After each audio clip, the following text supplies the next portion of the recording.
اللهم إنا نسألك علما نافعا ونعوذ بك من علم لا ينفع يا حي يا قيوم برحمتك نستغيث أصلح لنا شأننا كله ولا تكلنا إلى أنفسنا طرفة عين. Para hadirin, ikhwati fiddin wa akhwat fillah rahimani wa rahimakumullah. Alhamdulillah, pada kesempatan ini insyaallah taala kita akan melanjutkan pembacaan dan juga pembahasan risalah Tahdhibus Sirah An-Nabawiyah karya Syekh Al-Imam Abu Zakaria Yahya bin Sharaf An-Nawawi Asy-Syafi'i alaihi rahmatullah. Pembahasan berikutnya, qala al-muallif rahimahullahu taala fi akhlaqihi sallallahu alaihi wa alihi wasallam. Pembahasan seputar akhlak Nabi sallallahu alaihi wa alihi wasallam. Baik, hadirin jamaah yang dirahmati Allah. Di sini penulis Al-Imam An-Nawawi rahimahullahu taala menyebutkan banyak sekali contoh-contoh akhlak Nabi yang mulia yang sejatinya itu ringkasan ya dari apa-apa yang telah disebutkan ya di dalam hadis-hadis Nabi sallallahu alaihi wa alihi wasallam. Baik, hadirin jamaah yang dirahmati Allah. Kita akan bacakan. Qala al-muallif rahimahullahu taala, beliau sallallahu alaihi wa alihi wasallam adalah orang yang paling dermawan, ajwadun nas bil khair. Beliau itu orang yang paling dermawan dengan kebaikan. Wa ajwadu ma yakun fi Ramadan. Dan lebih dermawan lagi beliau saat berada di bulan Ramadan. Dan itu disaksikan terutama oleh para istrinya, juga oleh para sahabat Nabi sallallahu alaihi wa alihi wasallam. Kemudian beliau juga adalah orang yang paling bagus fisiknya dan juga akhlaknya. Jadi kesempurnaan yang Allah anugerahkan kepada Nabi ini mencakup zahiran wa batinan. Mencakup kesempurnaan lahiriah juga kesempurnaan batiniyah.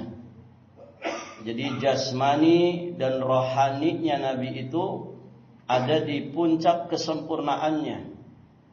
Taib, hadirin jamaah yang dirahmati Allah. Akhlaknya juga adalah akhlak yang paling bagus. Paling lembut telapak tangannya, paling harum aroma badannya, paling sempurna akalnya, paling bagus muamalahnya, paling berani, paling tahu tentang Allah, paling takut kepada Allah. Beliau tidak marah untuk dirinya dan tidak balas dendam untuk dirinya. Beliau sallallahu alaihi wasallam hanyalah marah jika kehormatan Allah yang dilanggar. Jadi terkait dengan dirinya, beliau bukan sosok pendendam. Hadirin jamaah yang dirahmati Allah. Beliau tidak marah kalau orang kemudian menyinggung sosok dirinya. Tapi kalau kemudian yang dilanggar itu adalah kehormatan Allah, kemuliaan Allah dan kebesarannya, maka beliau marah karena Allah. Taib, hadirin jamaah yang dirahmati Allah. Jadi ketika itulah beliau marah dan tidak ada sesuatu pun yang dapat menghentikan amarahnya hingga beliau dapat membela kebenaran. Jika beliau marah, maka beliau sallallahu alaihi wasallam berpaling. Masya Allah, hadirin jamaah yang dirahmati Allah. Ini petunjuk dari Nabi ya, ketika orang itu ingin meredam kemarahannya. Maka salah satu di antara petunjuknya, tinggalkan tempat kita ya saat kita marah itu. Jadi kalau kita marah misalkan di dalam rumah, hadirin jamaah yang dirahmati Allah, tinggalkan rumah itu. Atau berpindah.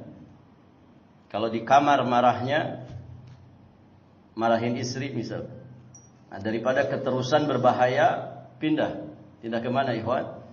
Ke ruang tamu. Masih marah juga, pindah lagi ke dapur. Bikin kopi, begitu kan? Barakallahu fikum. Masih marah juga, keluar dari rumah. Ya. Saya punya teman, Masya Allah, kalau sedang marahan sama istrinya, beliau itu larinya ke masjid. Dan itu kebiasaannya. Nah ini bagus kan? Kalau orang ketika marah sama istrinya, bermasalah sama istrinya di rumah, maka supaya dia bisa meredam kemarahannya, dia pergi ke masjid. Bagus tidak? Bagus. Karena ada orang yang dia sedang bermasalah sama istrinya, malah masuk ke rumah janda, kan begitu. Nah ini yang masalah. Jadi pergi, tinggalkan tempat itu, ya, menuju ke tempat yang lebih baik. Dan masjid itu tempat paling baik di muka bumi ini. Khairu biqa'il ard, ya, sebaik-baik tempat ya di muka bumi ini ya masjid. Hadirin jamaah yang dirahmati Allah. Jadi beliau begitu, ketika ada sesuatu yang menjadikan beliau marah, ya beliau berpaling, ya, sehingga tidak meluapkan amarahnya. Berikutnya, akhlak beliau itu adalah Al-Quran. Akhlak beliau itu adalah Al-Quran. Jelas dari hadis Nabi, kana khuluquhu Al-Quran. Akhlaknya Nabi itu adalah Al-Quran. Yang dimaksud adalah keseharian beliau itu, lahir dan batinnya, ucapan lisannya, tingkah laku perbuatannya selalu sesuai dengan tuntunan Al-Quranul Karim. Ya, sehingga penjabaran Al-Quran itu ya nampak pada gambaran akhlak beliau dalam kesehariannya. Dan beliau sallallahu alaihi wasallam adalah orang yang sangat bagus tawadhu'nya. Semua kebaikan akhlak itu cerminannya, teladannya ada pada Nabi. Ya, tawadhu itu juga termasuk akhlak yang mulia. Hadirin jamaah yang dirahmati Allah. Orang yang tawadhu pasti selamat dari yang namanya kibr. Orang yang tawadhu pasti selamat dari yang namanya kesombongan, ujub dan takabur. Nabi sallallahu alaihi wasallam juga memenuhi hajat keluarganya. Memenuhi hajat keluarganya. Artinya sosok suami yang bertanggung jawab, menafkahi para istrinya dan juga anak-anaknya.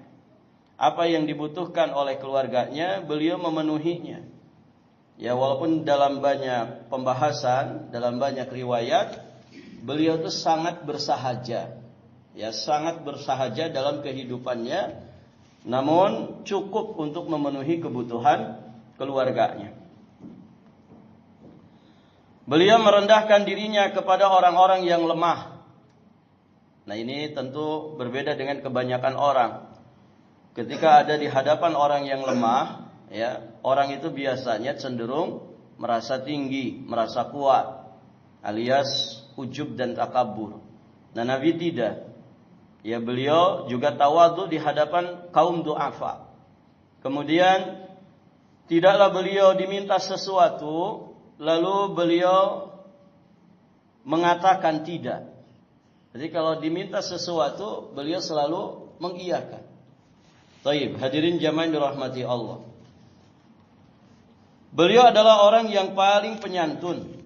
Beliau adalah orang yang lebih pemalu daripada gadis dalam pingitannya.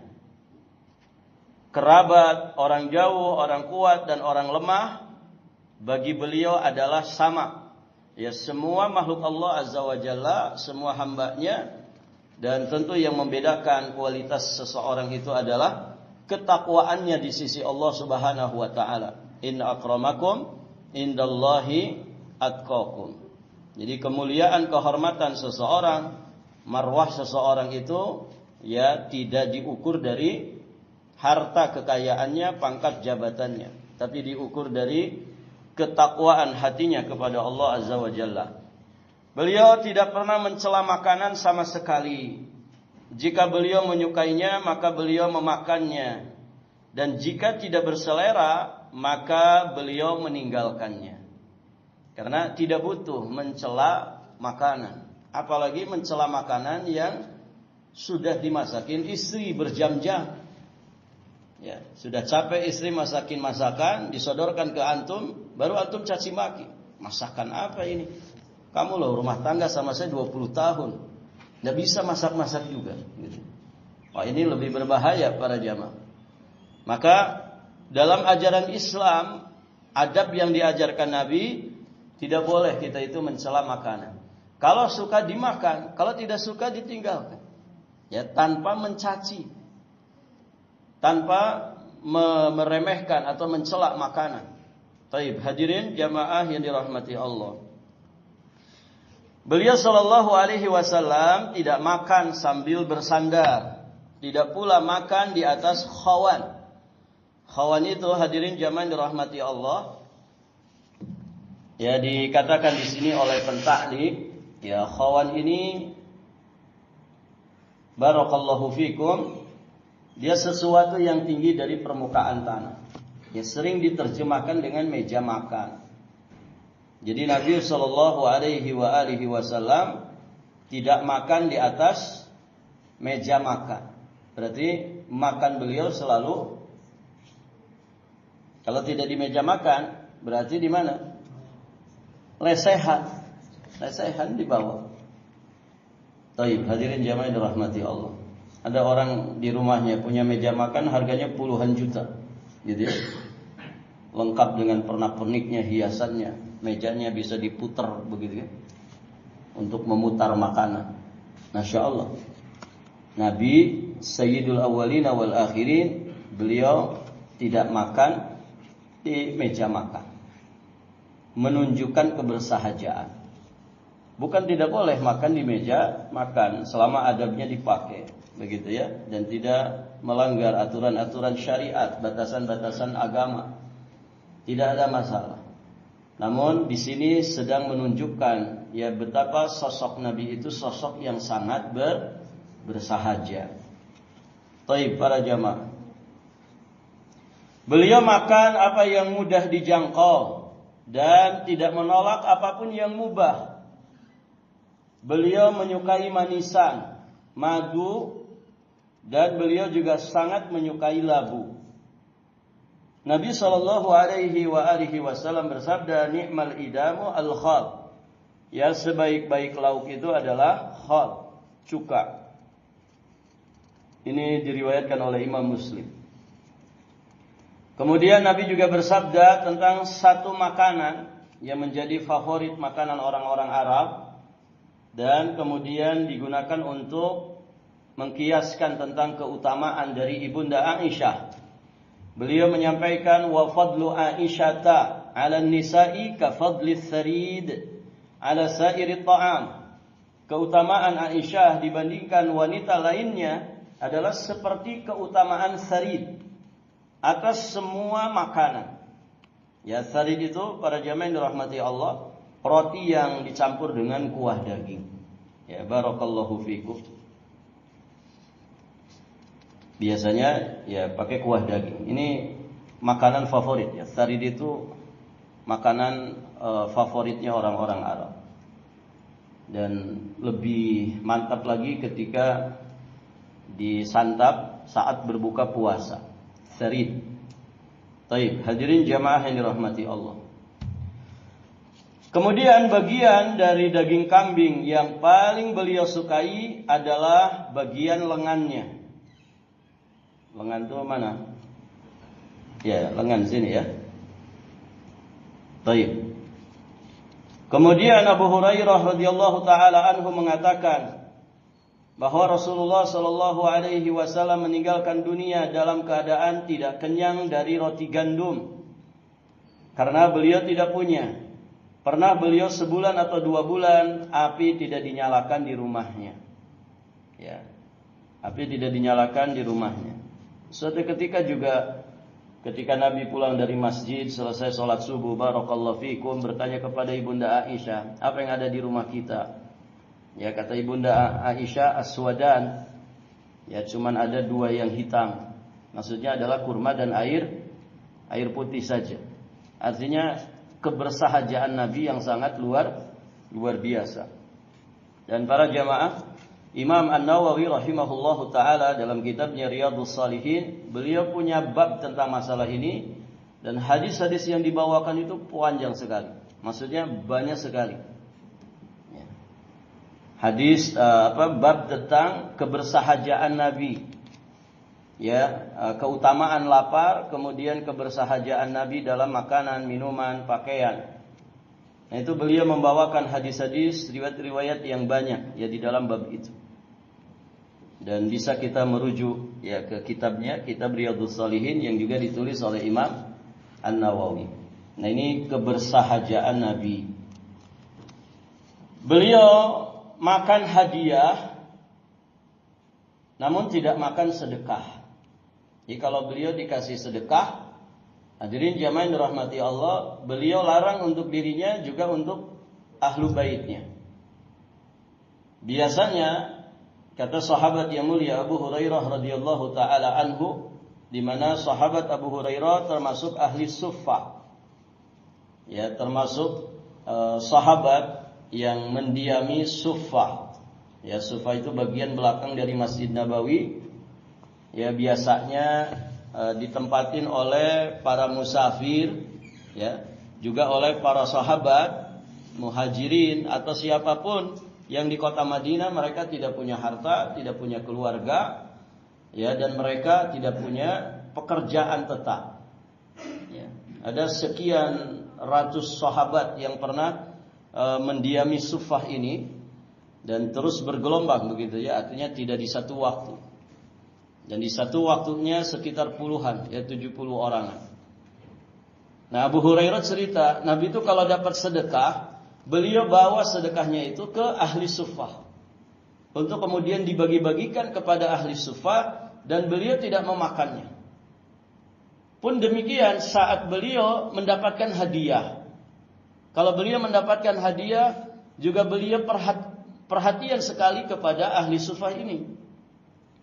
Beliau bawa hadiahnya itu, ya, kemudian sebagiannya dibagikan kepada ahli suffah dan sebagiannya lagi beliau bawa untuk beliau makan dan juga untuk keluarga. Begitu para jamaah. Jadi masya Allah beliau tetap menjadi yang terdepan, menjadi teladan, ya, terkait dengan masalah berbagi. Dan beliaunya sangat bersahaja, gitu ya. Tapi berbaginya luar biasa. Hadirin jamaah yang dirahmati Allah. Beliau juga biasa memperbaiki sandal. Memperbaiki sandal sendiri. Kemudian menambal pakaian. Beliau juga menjenguk orang sakit. Ya, bahkan ada Yahudi yang dijenguk oleh beliau sampai kemudian akhirnya masuk Islam. Beliau memenuhi undangan siapapun. Apakah itu undangan orang kaya ataupun orang miskin, ya tidak pilih-pilih begitu ya. Kalau undangan itu undangan orang miskin misal, biasanya makanannya nggak enak-enak, gitu. Cateringnya catering murahan, akhirnya nggak mau datang. Gitu. Tapi kalau yang undang orang kaya, barakallahu fikum, ini masakannya pasti enak, akhirnya datang. Nggak pilih-pilih begitu. Ya, selama undangan itu undangan yang barakallahu fikum, tidak ada kemungkaran di dalamnya. Maka apakah orang kaya ataukah orang miskin, Nabi selalu menghadirinya. Baik, hadirin jamaah yang dirahmati Allah. Orang rendahan maupun bangsawan, ketika mengundang beliau juga selalu menghadirinya. Apakah orang biasa ataukah orang yang dikatakan bangsawan. Dan beliau tidak menghinakan seorang pun. Terkadang beliau duduk dengan korfasa. Ya, korfasa ini duduk dengan kedua buah pinggulnya dan menempelkan kedua pahanya pada perutnya serta meletakkan kedua tangannya pada kedua betisnya. Ada yang bisa praktekkan duduknya? Coba perhatikan korfasa ini. Duduk dengan kedua buah pinggulnya dan menempelkan kedua pahanya pada perutnya serta meletakkan kedua tangannya kepada kedua betisnya. Ada yang mau praktekkan? Nah, begitu. Ya. Jadi nempel pahanya ke perut. Gitu. Nempel pahanya ke perut. Ya, apa kalau di kita namanya apa? Duduk kayak gitu. begini. Nah, begitu Pak. Dan itu duduk kayak gitu tuh nikmat banget memang. Ya. Baik, para jamaah yang dirahmati Allah. Ya. Perutnya harus langsing dulu ya. Kalau perutnya nonjol ke depan nih nggak bisa nempel paha. Baik, hadirin jamaah yang dirahmati Allah. Nah itu korfasa. Terkadang beliau juga bersila ya layaknya atau umumnya orang duduk. Beliau bersandar di beberapa waktu. Di banyak waktu atau sebagian besarnya beliau duduk ihtiba. Nah ihtiba juga mirip ya. Menghimpun punggung dan kedua betisnya dengan kedua tangannya. Mirip dengan yang tadi ihtiba ya. Taib, hadirin jamaah yang dirahmati Allah, ihtiba dan qarfasa itu mirip. Kalau di Arab para jamaah biasanya ada orang jual kain lingkaran begitu. Itu biasanya dipakai untuk duduk kayak gitu, tapi nggak pakai tangan modelnya. Pakai kain saja. Ya. Apa ya namanya lupa anak. Pernah beli, ada yang jual waktu itu di Samarinda gitu ya. Apa itu namanya? Lupa namanya. Nah di sana biasa ya orang pakai begitu. Ya lagi taklim, dengerin taklim atau dengerin kajian-kajian. Ya mereka duduk seperti itu. Jadi di kainnya segini saja mungkin lebarnya, tapi dia melingkar. Sebagiannya pakai rajutan-rajutan.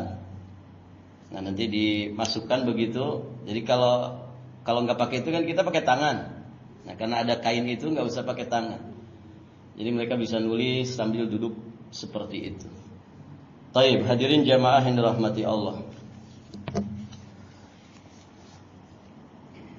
Beliau makan dengan 3 jarinya dan menjilatinya.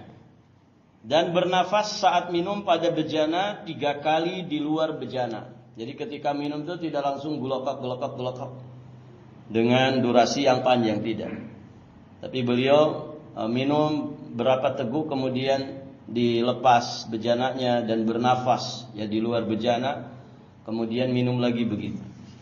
Baik, para jamaah yang dirahmati Allah. Beliau berbicara dengan jawami'ul kalim. Jawami'ul kalim maksudnya adalah kata-kata yang ringkas tapi padat makna. Beliau mengulangi perkataan 3 kali supaya dipahami. Ya sering dalam beberapa hadis Nabi. Hadirin jamaah yang dirahmati Allah, beliau mengulangi kalimat itu ya sebanyak 3 kali. Untuk memberikan penegasan. Dan supaya orang itu bisa memahami apa yang beliau sampaikan. Kata-katanya jelas, bisa dipahami oleh siapapun yang mendengarnya.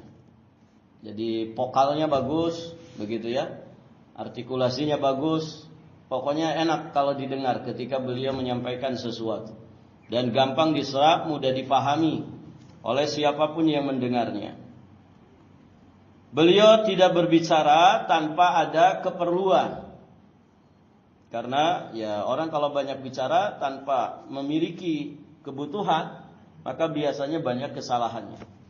Man katsura kalamuhu katsura malamuhu. Orang yang banyak ngomong itu biasanya banyak celahnya.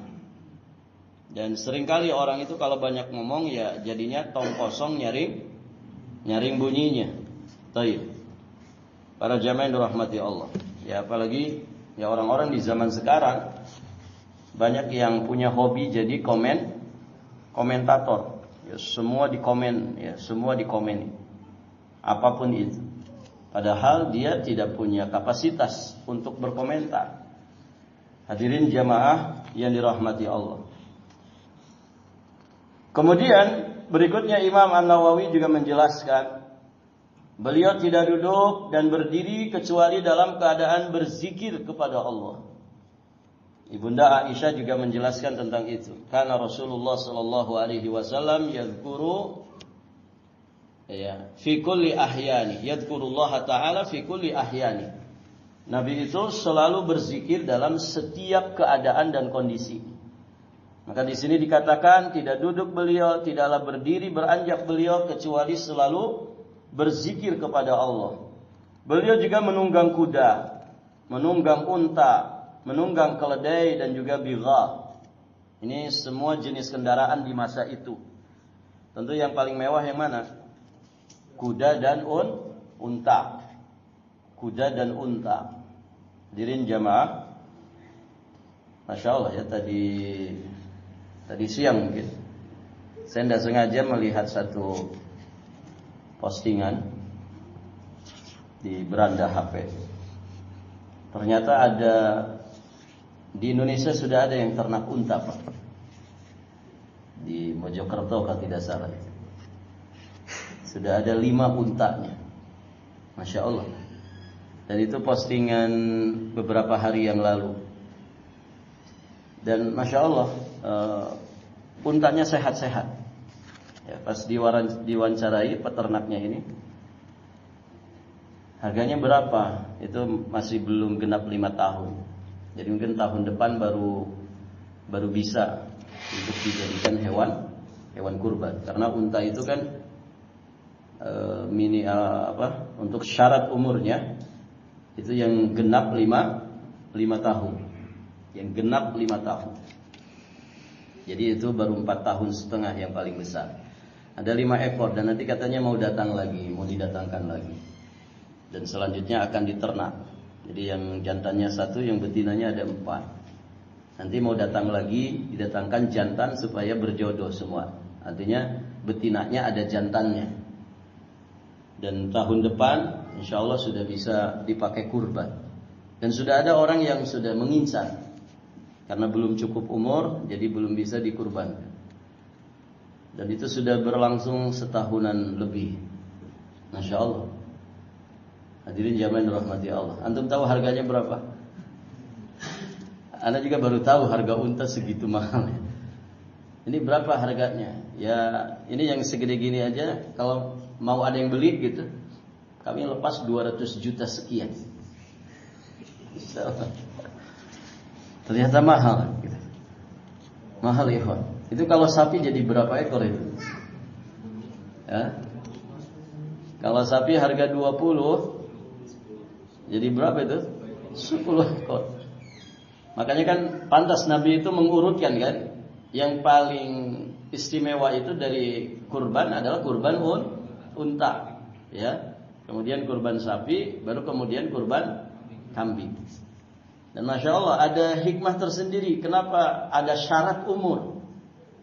Unta harus genap 5 tahun, sapi harus genap 2 tahun, ya, sedangkan kambing harus genap 1 tahun untuk kambing kacang.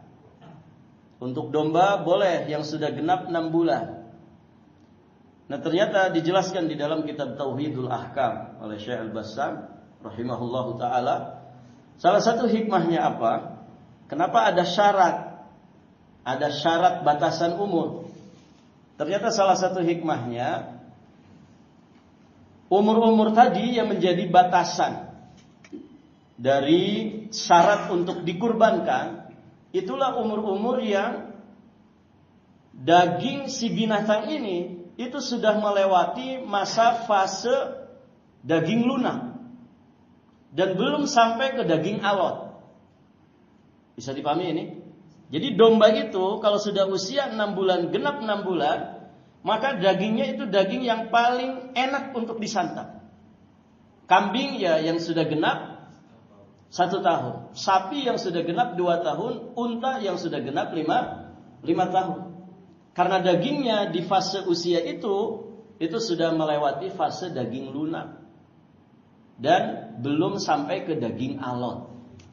Artinya, Masya Allah, ini keagungan Allah Azza wa Jalla, pencipta ya binatang ini, begitu ya, pencipta makhluk semuanya, termasuk binatang yang kemudian menjadi fasilitas ibadah bagi para hamba-Nya. Ternyata dengan ketetapan Allah ini luar biasa. Disitulah ternyata usia binatang-binatang tadi untuk disantap dagingnya dalam keadaan yang paling enak dan lezat. Di usia itu.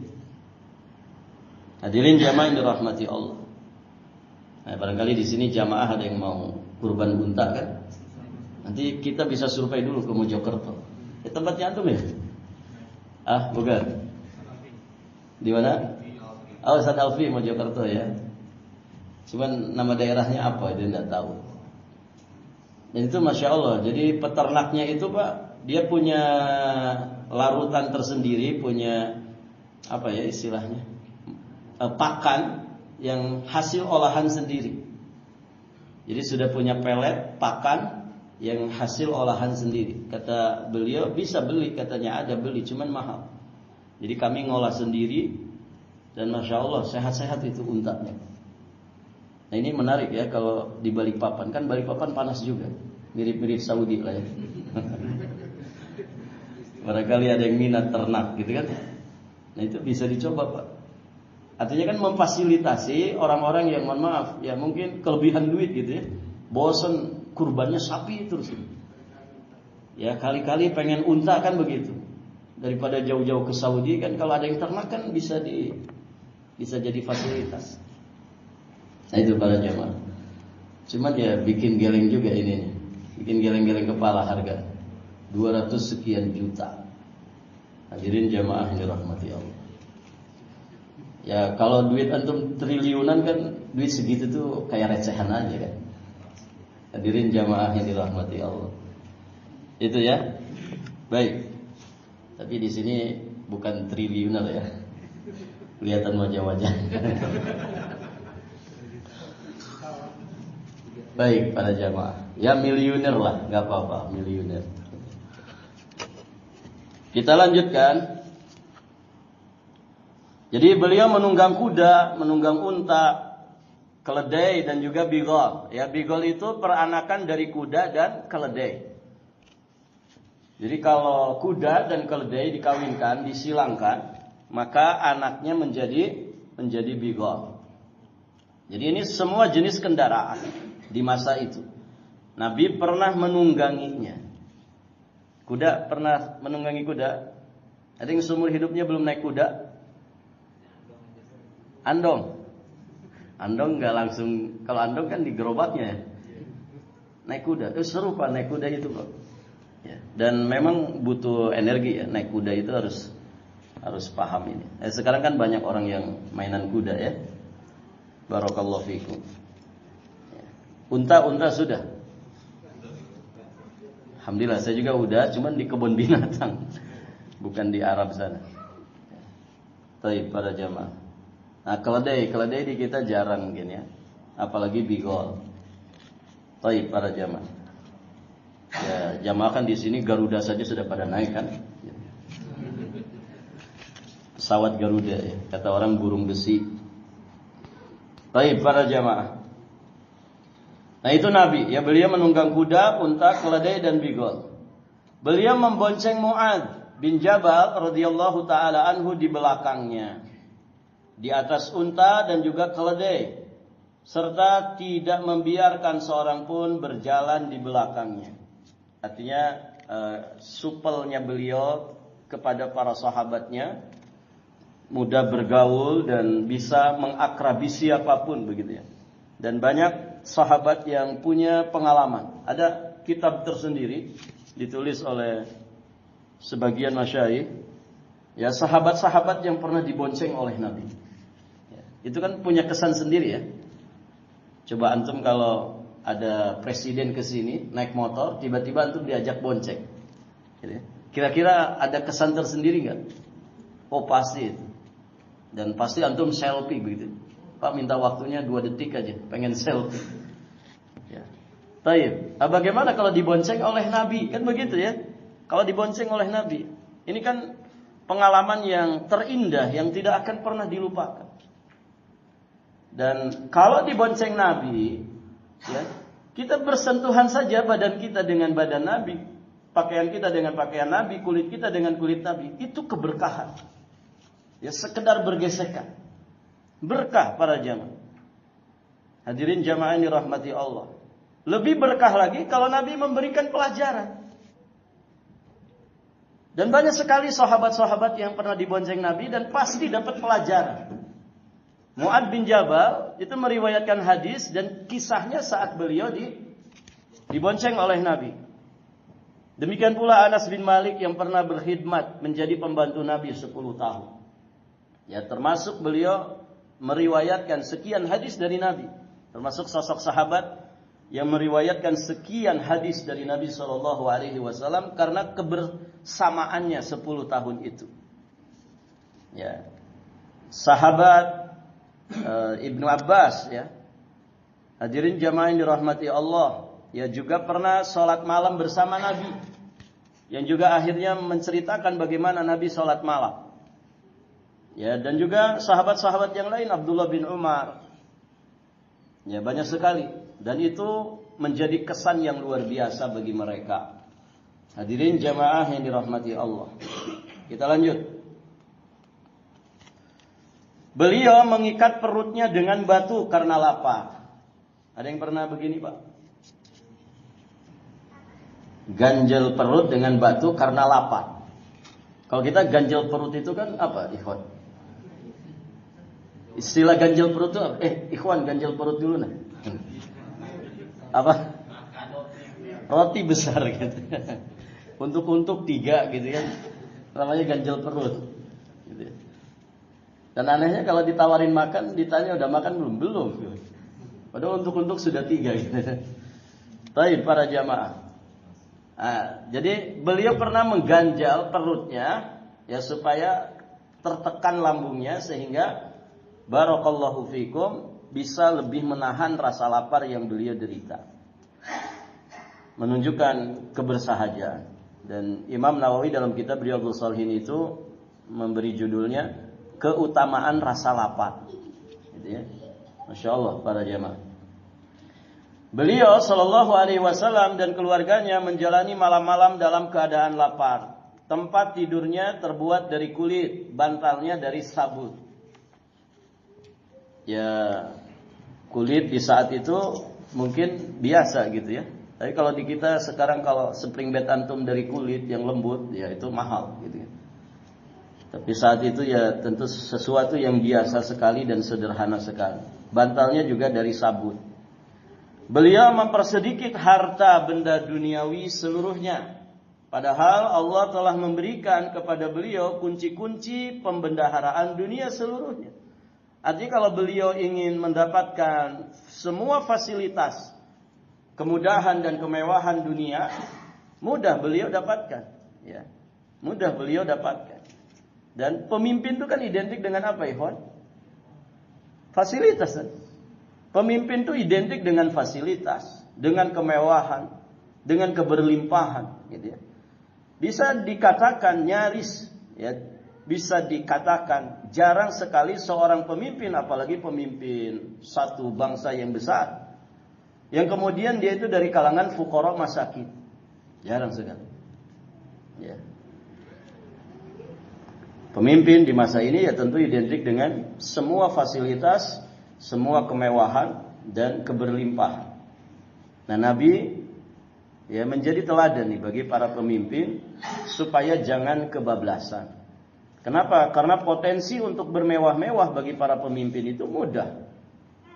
Artinya sesuatu yang mudah, jalannya terbuka, pintunya terbuka lebar. Tapi beliau memberikan teladan ya supaya tidak kebablasan. Bukan tidak boleh kita menggunakan fasilitas yang dibolehkan, tapi hati-hati ya. Hati-hati barakallahu fikum ya, karena hal itu bisa menjadikan orang itu terlena dengan dunianya dan lupa kepada kehidupan akhirat. Kemudian para jamaah, beliau menolak mengambilnya dan memilih akhirat daripada dunia. Menolak mengambil semua kemewahan dunia dan beliau lebih memilih akhirat daripada dunia. Karena itulah hakikat kemewahan sejatinya. Beliau banyak berzikir, senantiasa berfikir. Tawanya yang paling sering itu adalah berupa senyuman. Tertawa di beberapa waktu hingga tampak gigi taringnya. Beliau menyukai parfum. Jadi kalau kita suka parfum itu bagus para jamaah. Yang penting jangan berlebihan ya. Berlebihan tuh jangan gini. Beli parfum yang jutaan bisa, tapi ngasih resiko dapur ke istri pelit. Nah, itu tidak boleh. Ya, karena parfum ini sejatinya bukan kebutuhan pokok. Ya. Kan kita tetap bisa menyukai parfum walaupun dengan parfum yang lebih murah, ya tidak masalah. Yang penting harumnya, kan begitu. Yang penting harumnya. Baik, hadirin jamaah yang dirahmati Allah. Beliau tidak menyukai bau yang tidak sedap.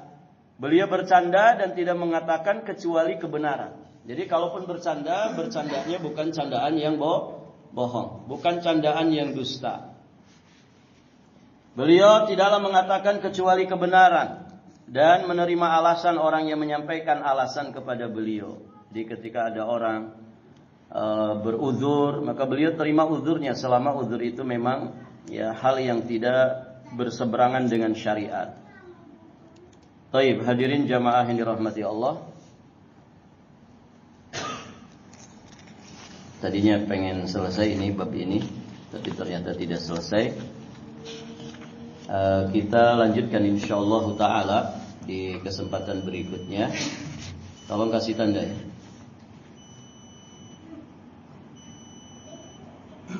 Berikutnya nanti Imam An-Nawawi menjelaskan satu ayat yang di dalamnya terhimpun beberapa karakteristik atau sifat mulia akhlakul karimah yang ada pada Nabi sallallahu alaihi wasallam.